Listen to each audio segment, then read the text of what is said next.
Playdead's Inside. This is from the same studio that made Limbo. I was a huge fan of Limbo back in the Xbox Live days of the golden era. I loved Limbo. It was very simplistic yet super artistic 2D platformer, and this is very similar. The follow-up Inside, which brings you into a very quiet, somber, yet spooky, creepy. It's very good, very puzzle heavy, and the puzzles are extremely fun once you get about halfway through the game.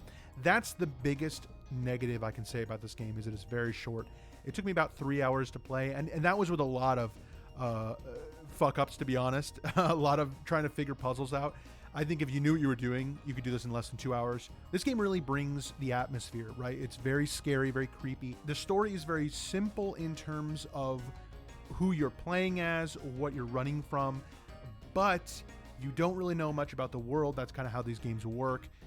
As far as a game to play on Halloween, 100% would recommend.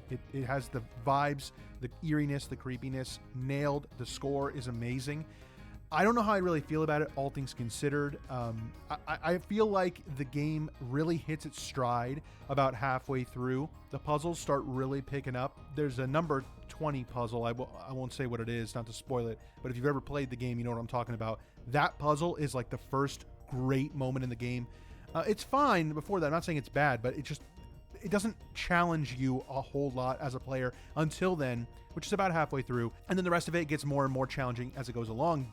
I just felt like I really wanted more from the game. And maybe that's just because the ending, which I will not spoil here if you haven't been spoiled on it or haven't played the game. However, I will say, I mean, forever ago, years and years and years ago when the game originally came out, I was spoiled on the ending, so I knew what was coming. Maybe if I didn't, I would feel differently. I would have been more like in the moment, but because I kind of had knowledge of what was coming, it wasn't as like climactic, I think, as it could have been. Still an awesome ending. I really like the final sequence. It's probably the best part of the whole game. It just, for me, obviously, that's what happens when you get spoiled on shit. What can you do? But I really liked it. Highly recommend it if you're looking for a spooky game this Halloween. Inside by Playdead. Hope they make another game at some point because it's been forever. Don't know what's going on with that. See you guys next time.